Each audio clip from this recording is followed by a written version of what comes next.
మీరు రోడ్డుకి అడ్డంగా టెంట్ వేసుకొని మీ ఇష్టం వచ్చినట్టు లోకేష్ గారిని బూతులు తిడుతుంటే, చంద్రబాబు నాయుడు గారిని బూతులు తిడుతుంటే, మీకు అన్ని సమాచారం మీకు ఇచ్చి చర్చకు సిద్ధము అని అన్నా కూడా తిడతా ఉంటే మేము వెళ్ళి అడ్డుకుంటే దాని దాడా? మేము అడుగుతున్నాం. నిన్న చేశారు మీరు. నిన్న వైఎస్ఆర్ కాంగ్రెస్ పార్టీ ధర్నా చౌక్లో మొన్నటి దెబ్బకి క్రమశిక్షణ కలిగిన స్కూల్ పిల్లల వరుస కూర్చున్నారు. చూసుకోండి ఆ ఫోటోల్లో. ఒకటి పక్కన ఒకటి ఇట్లా కూర్చున్నారు. కూర్చొని ధర్నా చేసుకున్నారు. ఎవడన్నా నిల్లాడా? మేమేమన్నా అన్నామా? వాళ్ళు ఊసెత్తామా? అంటే ఎక్కడ మెట్టాలో అక్కడ మొట్టితే మీకు క్రమశిక్షణ వస్తుంది. లేకపోతే రోడ్డు మీద అచ్చోసిన ఆంబోతుల్లాగా రోడ్డు మీద పడతారు. మీ ఫ్యాన్ గుర్తు తీసేసి గొడ్డలు గుర్తు పెట్టుకోండి, బెటరు. గొడ్డల పార్టీ అని ఎలాగో ప్రజలు అంటున్నారు, గొడ్డలు గుర్తు పెట్టుకోండి. హ్యాపీగా మీ పని మీరు చేసుకోండి. మేము ఏదైనా తప్పు చేసామంటే ప్రతిపక్షంగా మీరే ఎత్తు చూపించండి, తప్పులేదు. కానీ ఏమీ లేని దానికి ఆగం చేసి కులాల పేరు, మతాల పేరు, మెడలు ఉంచుతా, కాళ్ళు ఉంచుతా, కాళ్ళు ఎరగొడతా. ఆడంటాడంట ఎవడో రత్తిపండుగాడు తెత్త అనుకుంటా, మేము అధికారంలోకి వస్తే కాళ్ళు పట్టుకున్నా వదలం అన్నాడండి. అరే బాబు, నువ్వు ఇప్పుడు కాళ్ళు పట్టుకున్నా నేను అనుకుంటే బోండావు మా కాళ్ళు పట్టుకున్నా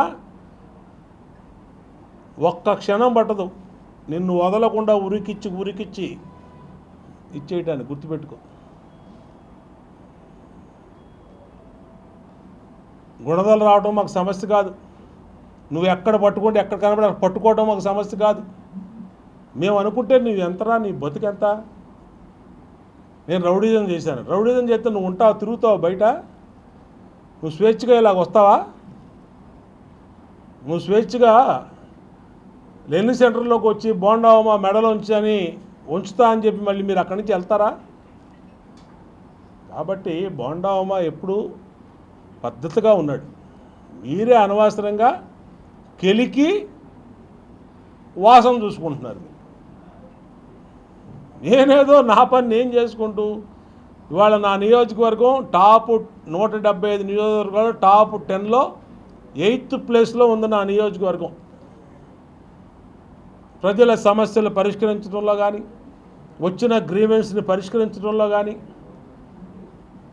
డెవలప్మెంట్లో కానీ, ఏ వీధికైనా వెళ్ళండి. ఎవరైనా ఏ మీడియాని సర్వే చేయండి, వైసీపీని సర్వే చేయమను, సాక్షిని సర్వే చేయమను, ఎవరైనా సర్వే చేయమను. నేను ఎవరు అవసరంలా, మా పార్టీ వాళ్ళు కూడా అవసరం. మీరు ఎవరినంటే చెప్తారా?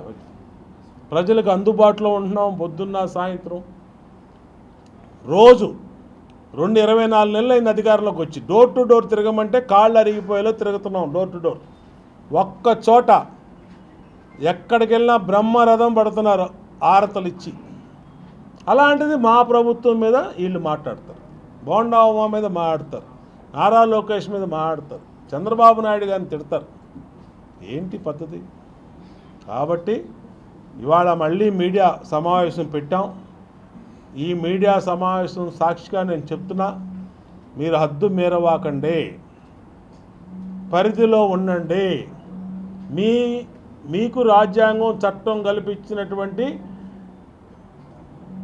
మీ నిరసనలు, మీ మాటలు చట్టబద్ధంగా చేసుకోండి. మీరు మొన్న గొడవైంది, రోడ్డు మీద పెడితే నిన్న మీరు ధర్నా చౌకులు చేసుకున్నారు. ఎవరు అనలేదు కదా మిమ్మల్ని. మేము 5 సంవత్సరాల పాటు ప్రతిపక్షంలో ఉన్నాం. మొన్నటిదాకా 19-24 మధ్య మేము ధర్నా చౌకులు చేసుకున్నాం. అసలు విజయవాడ పోలీసు కూడా ఆలోచన చేయాలి. అసలు విజయవాడ పోలీసు ధర్నా చౌక్ అని పెట్టి మీరు నియోజకవర్గాల్లో మళ్ళీ ఎందుకు అనుమతిస్తున్నారు? పోలీసులు కూడా ఆలోచన చేయాలి. ఇలాంటి రెచ్చగొట్టే మాటలు మాట్లాడుతూ ఉంటే మీరు పశ్చిమ నియోజకవర్గం పని చేయండి, పశ్చిమ నియోజకవర్గం ధర్నా చౌక్ పెట్టండి, తూర్పు నియోజకవర్గంలో కూడా ధర్నా చౌక్ పెట్టండి. నిన్నాడు పేరు నానిగాడు మాట్లాడుతాడు అది ఇదని చెప్పి. అరే బాబు, పేరు నాని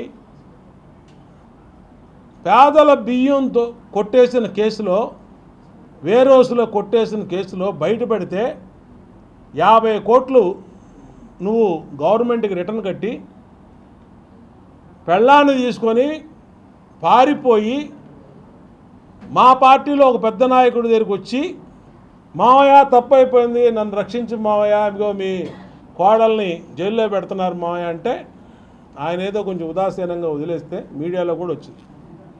వాళ్ళ ఇంట్లో దాక్కొని మీ బతుకు, పేదవాళ్ళ బియ్యాన్ని కొట్టేసినాడు పేరు నానిగాడు, వాడు కూడా మాట్లాడతాడు. వాడు అసలు వాడు ఏంటి, వాడి బతుకేంటి, వాడు సవాల్ చేస్తే ఇవన్నీ కూడా తప్పు. ఇది మీరు ఒక్కసారి చూసుకోండి. నువ్వు ఎందుకు డబ్బులు కట్టావు నువ్వు గవర్నమెంట్కి? నువ్వు పేదల బియ్యం, రేషన్ బియ్యం ఎందుకు అమ్ముకున్నావు? అమ్ముకుంది ఎందుకు బయటపడింది?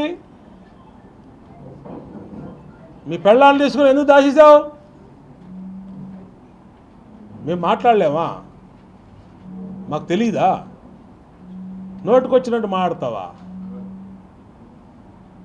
అక్కడికి వెళ్ళు, తూర్పు నియోజకవర్గానికి వెళ్ళు, గుణదలు వెళ్ళు, నాకు సలహాలు ఇస్తావా? రే నాని, ఇక్కడ కాదు, గుణదల కాదు, పూలబావిది కాదు, నీ ఇంటికి కూడా వస్తా.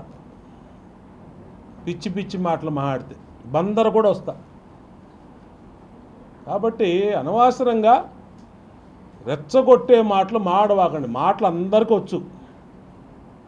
ఇక్కడ ఎవడో పిచ్చోళ్ళు కాదు. నీ బతుకేంటో తెలుసు, నువ్వేంటో తెలుసు, బియ్యం కేసులో ఎలా పారిపోయావో తెలుసు, మా పార్టీ నాయకుల కాళ్ళు ఎలా పట్టుకున్నావో తెలుసు. కాబట్టి అనవసరమైనటువంటి విషయాలు వద్దు.